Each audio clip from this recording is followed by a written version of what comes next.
American University's Center for Environmental Filmmaking is located in the heart of Washington, D.C., close to the Potomac River. CEF is one of America's leading environmental, wildlife, and conservation film programs. The center was founded by Chris Palmer in 2005. Its mission is to advance filmmaking, photography, and new forms of media as vital catalysts for raising awareness, promoting solutions, and mobilizing movements. With over 30 years of filmmaking experience and teaching, Maggie Stogner is the executive director of the Center for Environmental Filmmaking. I grew up in a family in the San Francisco Bay Area where we took a lot of walks and hikes and went out to the ocean and really had a lot of respect for nature. And when I was young, there was a horrific oil spill in the San Francisco Bay. It killed thousands and thousands of birds. And I go back to this story because it really, up until that moment, I just thought that nature was just, going along, just fine. I didn't realize how fragile it is and what devastating impact we can have as humans on our environment and our ecosystem. My parents were very dedicated. They took us out of school for a week to go to a warehouse where people had set up a big operation to try to clean the oil off the birds. And I'll never forget the birds screaming. I mean, that still sticks with me. So, I really go back to that moment. I started doing photographs with my little brownie camera, and I continued to want to write and to do photographs, and eventually I learned about documentary film and thought, wow, that can make a difference. That can engage people. It can make people more aware of how we interact with nature, how we really help Mother Earth, our planet, stay healthy and stay whole, So yeah, I really think that was the beginning. Stogner worked at National Geographic TV and film for nearly a decade and created films and immersive media for the Smithsonian and Lucasfilms. I took on the center about 6 years ago, and I really think about it as a place, a hub to make sure we have more conservation, environmental filmmakers coming through and going out into the world and helping make the world a better place. I spent 10 years at National Geographic. I had the opportunity to work on a lot of different projects there. So one of the things I knew right away was I wanted to be able to bring some of those skill sets into the program here. How do you work in different cultures? How do you work way out in remote areas? How do you work with different participants in your film?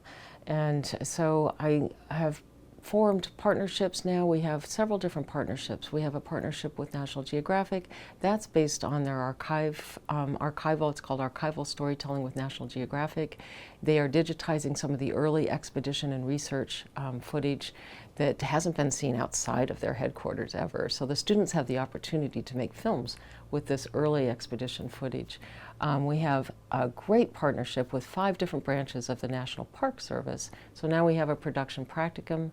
The students get experience going out in the field, making videos. We call it Inspiring Science Curiosity. They're not explainers. They're really, how do you hook the public into different topics that happen in the national parks, from science, historical science exploration, but also a lot of just what is the science going on today in the parks, and how can the public go out and find out about this and get excited about it. And it ranges from anything from pregnant rattlesnakes, that was one of my favorites, to a recent one on lichen. And lichen is everywhere, and we are really not that aware of it. And it's a very exciting film. It really makes you want to know more. CEF partners with conservation and advocacy organizations, media companies, experts, and policymakers to create and innovate high-impact storytelling that makes a meaningful difference. So HHMI Tanglebank Studios has supported our research on impact. So we have the website is cefimpactmedia.org, and we've been really looking at a lot of different films and the impact that these films have had. It's also a partnership with Jackson Wild, which is one of the largest media summits. There's Wildscreen in the UK and then Jackson Wild. And so we have done case studies. We've done probably 20 case studies. Looking at different films and how they have had impact. What strategies are they using to have impact? And impact, how do you measure impact? You look at from the very beginning, that really the inception of the idea of the film. Who's going to be in the film? Who's going to be filming it? You know, who's behind the camera? Who's in front of the camera? How do you interact with your participants? Are you being collaborative or are you being extractive? You know, are you just doing a film and taking it, making money off of it, never, you know, without any benefit to the people that were involved in the film in the first place? There's been an enormous shift in the last 5 years, and COVID helped this, where there's a recognition of how we need to work collaboratively, Western filmmakers particularly, with the participants in the film. So impact can start there, and then it can go all the way to how do you creatively, strategically think about engaging audiences, inspiring and motivating audiences to take action. And so that could be not just through film festivals, but maybe the town halls or the beer halls or the, you know, whatever halls, the bowling alleys. But, you know, taking the films and gathering people and using that film as a catalyst for action. And then there's all sorts of outreach, you know, materials and resources that you can create to help support that. CEF is managed by award-winning faculty. Larry Engel, with more than 40 years of teaching and filmmaking experience, is the Division Director of Film and Media Arts and Director of the Classroom in the Wild program, which has been running for 19 years. I've taken students on spring break and sometimes in the summer to a variety of international locations, from the Galapagos to Cuba, and we've run the program up in Alaska over the summer. And currently we take spring break at American and take students and the public out to the Chesapeake Bay for a week, or more recently to the Shenandoah Valley. The Sony Corporation provides us with extra long lenses, tele lenses, and SLR equipment to the tune of about $30,000 to $40,000 worth of equipment every year, for which we're much obliged. Students learn to film under harsh conditions. Sometimes in the Shenandoah it's snowing and I like the cold, so we go out and film. The idea is to prepare students to film under harsh environmental conditions, whether that's in jungles, on rock faces. We teach our students how to rappel. We teach students how to prepare for filming in the rain and in hurricanes. This is based on my experience in the field. After 5 decades of filmmaking, I've been to Antarctica 4 times. I've been filming on Mount Rainier in Washington State for a 10-day period at 9,000 feet. I've been to the Arctic Circle in February when it's really, really dark and really, really cold. I filmed in the high Andes. I filmed in the Amazon. I filmed in the jungle rainforest on the Big Island of Hawaii and Maui. So I've had experience in all kinds of harsh, challenging locations, loving all of it, suffering mostly in hot and humid jungle conditions, I must admit. But the students come away with a newfound experiential knowledge of protecting their equipment, protecting themselves, working in teams, and being able to have minimal impact on the environment when they're filming. That's the most important thing. Treat the environment and the subjects or characters that you're filming with respect. In expedition work, there is a saying that is leave no trace. So we want to minimize our impact on the environment, on the climate, when we're out making our films, and that's what we do. Maggie Stogner is expanding the center's focus on today's critical climate and environmental issues, including water and air pollution.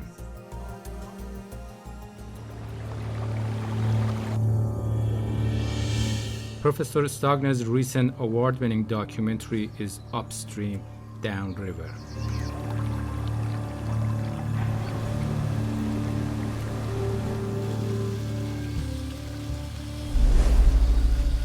Yeah, I think, part of it is just putting issues on the radar of the public. And so I think of it as a kind of a trifecta. It's, okay, can we inspire the community, get the community involved, educate the community so that they will take action to affect policy. So that policy part is really important because it's the policies that regulate how are people served by the Clean Water Act? How is it enforced? The Clean Water Act was passed, yes, over 5 decades ago, and it was going to guarantee clean water for everybody. And here we are today with over 50% of people in this country still not having access to clean water. I mean, 50% of our rivers are unswimmable, undrinkable, toxic to aquatic life in this day and age. So we haven't done a good job. So how do you put pressure on the politicians and the policymakers to really enforce the Clean Water Act? Well, we, the people, are the government. I mean, we are fortunate to be in a country where we have that power. So it's about engaging people and helping them get inspired and really even informing them that, yes, we have this power. If we come together as a community, we are strong. And that's what film does. That's what an engaging film like Upstream, Downriver, that was the purpose. That is the purpose of Upstream, Downriver.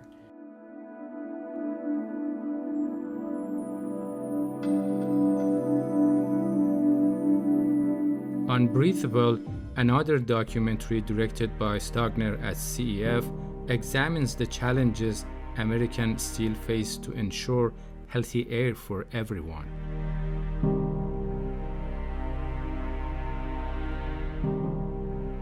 Yeah, same thing. I mean, Unbreathable, there's the Clean Air Act, and same thing. It's not providing a sense of equitable clean air. I mean, you think that, okay, the Clean Air Act, it has these very strict regulations, and so we should all be, breathing clean air. But in the poorest communities, and this is true with water, in the poorest communities, there is not clean air. It's dumping grounds. It's dumping grounds for toxic materials, both air and water. And so in Cancer Alley in Louisiana, they've been battling for 40-some years now to get rid of certain plants that emit this really toxic fumes into the air. And why are those plants allowed there? It's poor communities. They don't have agency. So a film like Unbreathable will really, help be a catalyst and raise awareness and put a spotlight on this egregious, ongoing situation. And so I think, with Unbreathable and Upstream Downriver, it isn't just the U.S. I mean, waters cross borders, air crosses borders. We think back to when there was acid rain, and that was crossing borders in Canada. Water, the Colorado River Basin goes right into Mexico, and there's a lot of, binational issues there. But it also circulates the globe. I mean, every time we have a volcano, that's coming around, and same with air pollution. It's not just limited to one geographic area. Every year, Maggie Stogner's students graduate with their documentary project from American University. 6 students had films in the recent DC Environmental Film Festival. Chelsea Green, We Are Guardians, about illegal logging in the Amazon. It's an extraordinary film. It's just excellent. And she came through the program. I had her as an undergrad and then a grad. And she's very dedicated to making films that can really get people to talk It's one of the few films I've seen that doesn't have the illegal loggers as the evil people, and then there's, the indigenous people, and it's pitting the two groups against each other. The illegal loggers are victims too. They're trying to support their families. They aren't protected in any way. They're just trying to make a little money.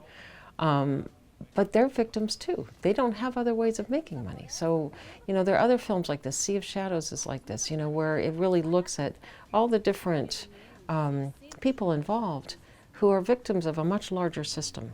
So I'm very proud of her.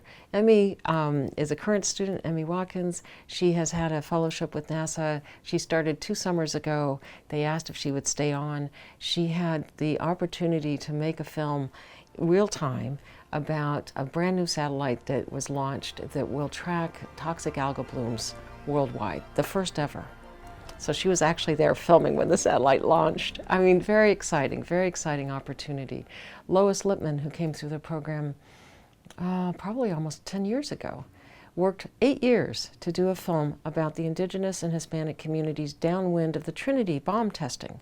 They were not evacuated, they were not told about the health risks, and now, this many years later, they have 4th generation cancers happening in their communities. So her film, First We Bombed New Mexico, is just came out. It's a feature-length documentary. Very proud of her, and and she was determined, very determined. She was an older student coming into the program, and I tried to support her in every way possible. I knew she had worked at 60 Minutes, so she came out of that experience and just so dedicated. So, yeah, there's been so many students that have come through the program. I just am really thrilled to see their success today and their dedication and their passion to do this work. We have a partnership with Maryland Public Television. So we have a broadcast television course with Maryland Public Television, and the students make a half-an-hour film, and then that airs during Chesapeake Bay Week, which is one of their bigger broadcast programs in the year. And so that's another partnership, just an excellent way for students to get real experience, real world experience, yeah. What has been the most challenging aspects of environmental filmmaking for you? Oh, funding. I mean, that's always a challenge. I mean, for all documentary filmmakers, it's a challenge. It's just difficult to raise the funds. It takes a lot of work, and I don't know that there's a solution to that. Again, working with partners, that helps. But every so often I've had a student say to me, well, I hope I can make a lot of money making documentary films. And I said, wow, maybe you're in the wrong department here. I mean, they're definitely, with the climate crisis, there's definitely more interest now and more attention being paid to the environment. I think for a long time it was seen as kind of a separate movement, kind of separate from other things. And I've really seen, and again, this has just been really in the last few years, what a lot of people are calling intersectionality, that you can't have environmental justice without economic justice and social justice, that these have to work together. And so I think when we think about it, and Unbreathable and Upstream Downriver very much approach the issue that way.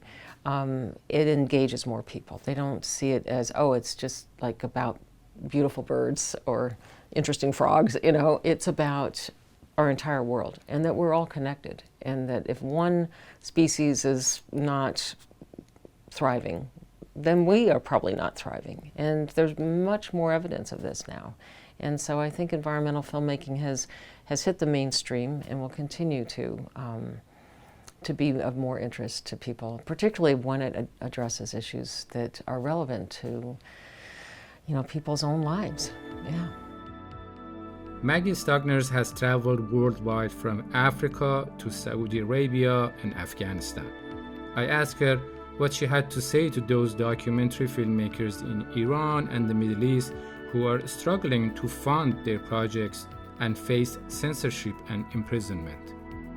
I would just say, courage, keep your courage, What you're doing is amazing, and don't stop doing it. And I know it can be dangerous, and we take risks, we do. all sorts of different kinds of risks. I mean, some are political, some are physical. We put ourselves out there to make films that we feel are important. Don't lose the passion. Keep the courage up. And I just say thank you. Thank you for all the great work that you're doing. And yeah, I wish everyone the very best. We are connected. I have met other filmmakers in other countries and not even had the same language in common, but we connect immediately. And I think it's important that we support each other and that we're there for each other. And documentary does take a village. It doesn't happen with just a single person or even a small team. I mean, I belong to New Day Films. It distributes Upstream, Downriver, and Unbreathable. It is a co-op of passionate, dedicated filmmakers. And at some point, we all go through the ups and downs, and it's wonderful to have this group of filmmakers. They're not just in the US, they're international, and be able to reach out to each other and say, wow, this is really a struggle. What do I do in this case? Any suggestions? Or I'm in a dire situation. Can people help support me through this next, to get out of this situation? And we're there for each other. And I think that's really important in documentary. There are other professions like this too, but I mean, documentary really survives because we support each other. Maggie Stogner is a judge for the Emmy Awards and Jackson Wild Media Awards, an advisory board member of the DC Environmental Film Festival, and an executive member of Women in Film and Video. American University's Center for Environmental Filmmaking has been a home for many international students, including students from Iran.